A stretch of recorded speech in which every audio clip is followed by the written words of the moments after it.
And now, Chapter 30, Lord Balaram visits Vrindavan.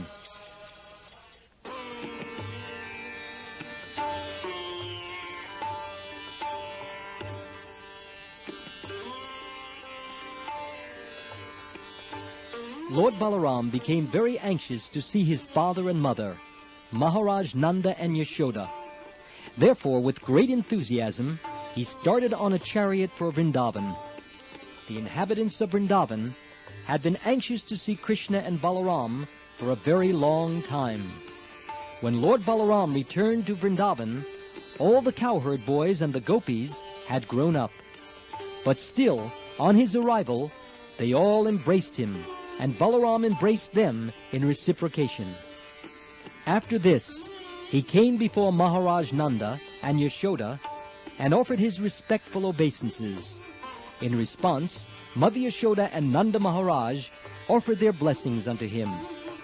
They addressed him as Jagadishvara, or the Lord of the universe, who maintains everyone. The reason for this was that both Krishna and Balaram maintain all living entities, and yet Nanda and Yashoda were put into such difficulties on account of their absence.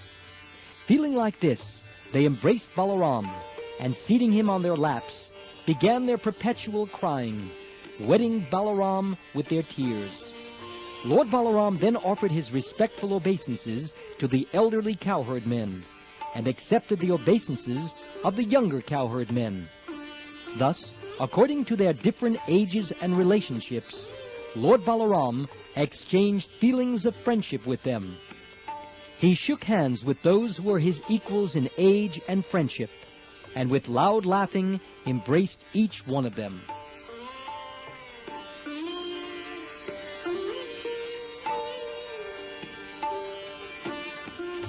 After being received by the cowherd men and boys, the gopis and King Nanda and Yashoda, Lord Balaram sat down, feeling satisfied, and they all surrounded him. First, Lord Balaram inquired from them about their welfare, and then, not having seen him for such a long time, they began to ask him different questions. The inhabitants of Vrindavan had sacrificed everything for Krishna, simply being captivated by the lotus eyes of the Lord. Because of their great desire to love Krishna, they never desired anything like elevation to the heavenly planets, or merging into the effulgence of Brahman, to become one with the absolute truth.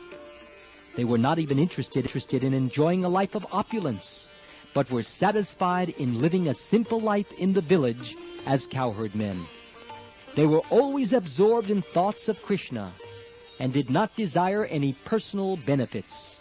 And they were all so much in love with him that in his absence their voices faltered when they began to inquire from Balaramji.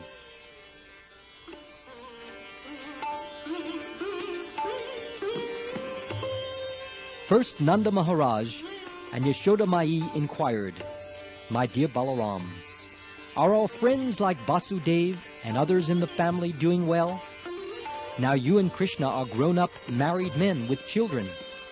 In the happiness of family life, do you sometimes remember your poor father and mother, Nanda Maharaj and Yashoda Devi?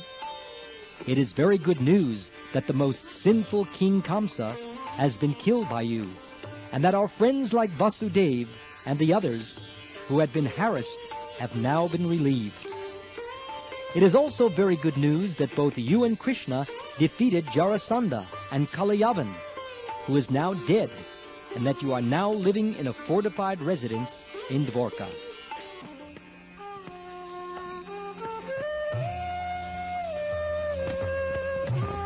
When the gopis arrived, Lord Balaram glanced over them with loving eyes. Being overjoyed, the gopis, who had so long been mortified on account of Krishna's and Balaram's absence, began to ask about the welfare of the two brothers. They specifically asked Balaram whether Krishna was enjoying his life, surrounded by the enlightened women of Dwarkapuri. Does he sometimes remember his father Nanda and his mother Yashoda and the other friends with whom he so intimately behaved while in Vrindavan? Does Krishna have any plans to come here to see his mother, Yashoda? And does he remember us gopis, who are now pitiably bereft of his company? Krishna may have forgotten us in the midst of the cultured women of Dwarka, but as far as we are concerned, we still remember him by collecting flowers and sewing them into garlands.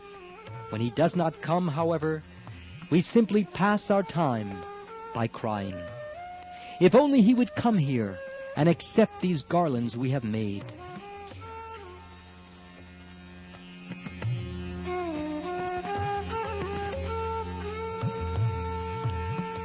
Dear Lord Balaram, descendant of Dashaha, you know that we would give up everything for Krishna's friendship. Even in great distress, one cannot give up the connection of family members. But although it might be impossible for others, we gave up our fathers, mothers, sisters, and relatives without caring at all about our renunciation. Then, all of a sudden, Krishna renounced us and went away. He broke off our intimate relationship without serious consideration and left for a foreign country. But he was so clever and cunning that he manufactured very nice words. He said, "My dear gopis, please do not worry. The service you have rendered me is impossible for me to repay. After all, we are women, so how could we disbelieve him? Now we can understand that his sweet words were simply for cheating us."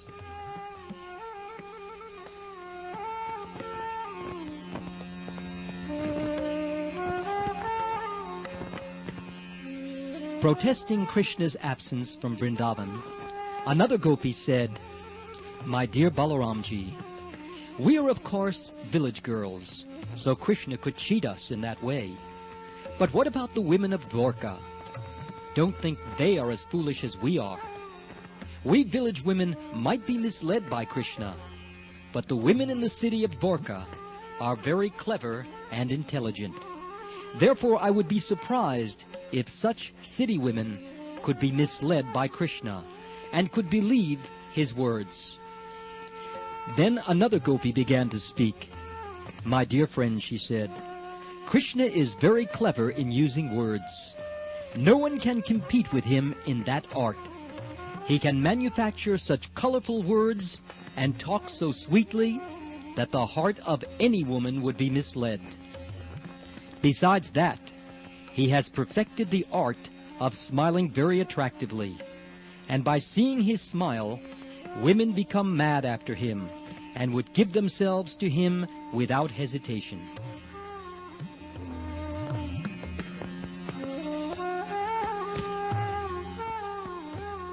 Another gopi, after hearing this, said, "My dear friends, what is the use of talking about Krishna? If you are at all interested in passing time by talking, let us talk on some subject other than him. If cruel Krishna can pass his time without us, why can't we pass our time without Krishna? Of course, Krishna is passing his days without us very happily, but we cannot pass our days happily without him." When the gopis were talking in this way, their feelings for Krishna became more and more intense, and they were experiencing Krishna's smiling, Krishna's words of love, Krishna's attractive features, Krishna's characteristics, and Krishna's embraces.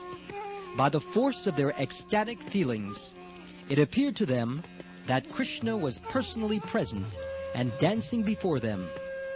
Because of their sweet remembrance of Krishna, they could not check their tears, and they began to cry without consideration.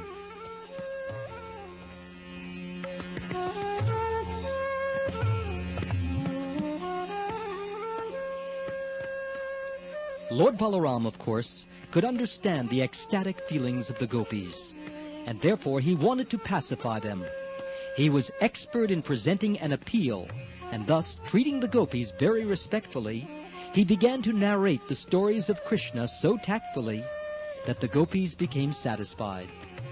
To keep the gopis in Vrindavan satisfied, Lord Balaram stayed there continuously for 2 months, namely the months of Chaitra, March to April, and Vaishakha, April to May. For those 2 months he kept himself among the gopis, and he passed every night with them in the forest of Vrindavan to satisfy their desire for conjugal love.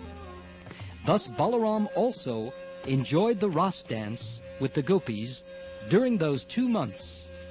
Since the season was springtime, the breeze on the bank of the Yamuna was blowing very mildly, carrying the aroma of different flowers, especially the flower known as Komudi.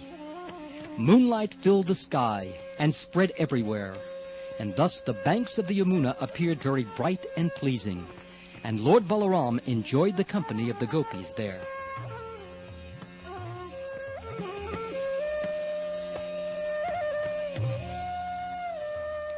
The demigod known as Varun sent his daughter, Varuni, in the form of liquid honey, oozing from the hollows of the trees. Because of this honey, the whole forest became aromatic, and the sweet aroma of the liquid honey, Varuni, captivated Balaramji. Balaramji and all the gopis became very much attracted by the taste of Varuni, and all of them drank it together.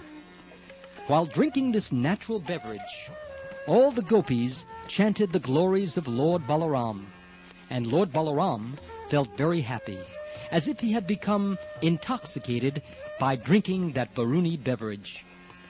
His eyes rolled in a pleasing attitude.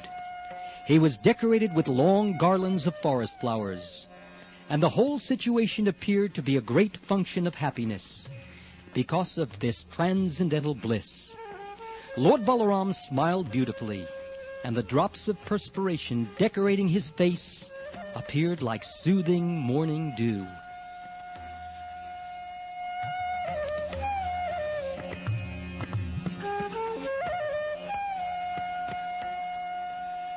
While Balaram was in that happy mood, he desired to enjoy the company of the gopis in the water of the Yamuna. Therefore he called Yamuna to come nearby. But Yamuna neglected the order of Balaramji, considering him intoxicated.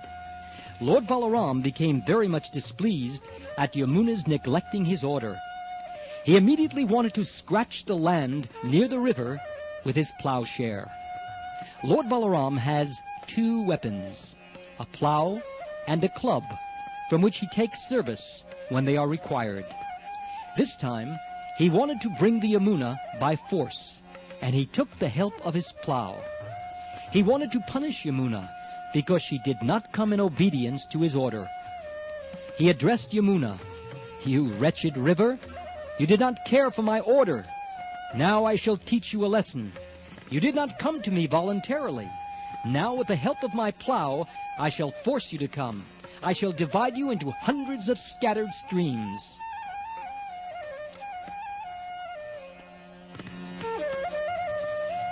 When Yamuna was threatened like this, she became greatly afraid of the power of Balaram, and immediately came in person, falling at his lotus feet and praying thus, "My dear Balaram, you are the most powerful personality, and you are pleasing to everyone. Unfortunately, I forgot your glorious, exalted position, but now I have come to my senses, and I remember that you hold all the planetary systems on your head, merely by your partial expansion as Shesha. You are the sustainer of the whole universe. My dear Supreme Personality of Godhead, you are full of 6 opulences. Because I forgot your omnipotence, I have mistakenly disobeyed your order, and thus I have become a great offender. But my dear Lord, please know that I am a soul surrendered unto you, who are very much affectionate to your devotees. Therefore, please excuse my impudence and mistakes, and by your causeless mercy, may you now release me."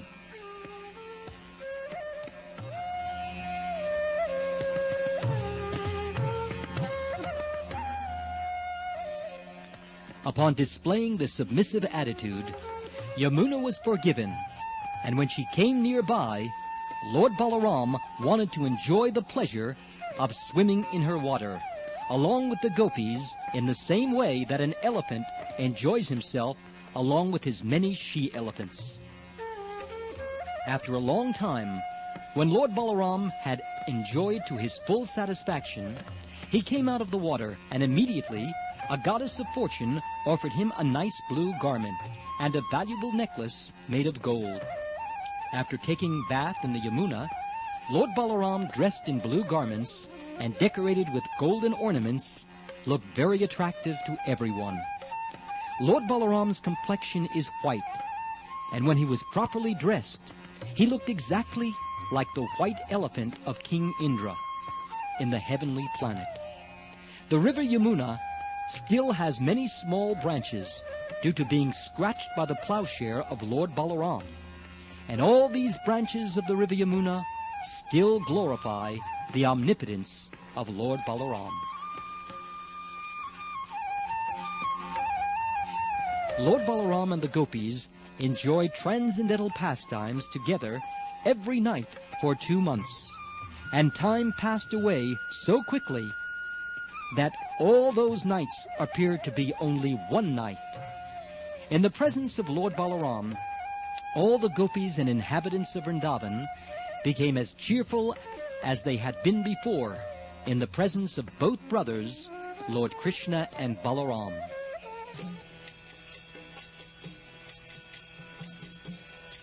Thus ends the Bhaktivedanta purport of the 2nd volume, 30th chapter of Krishna, Lord Balaram visits Vrindavan.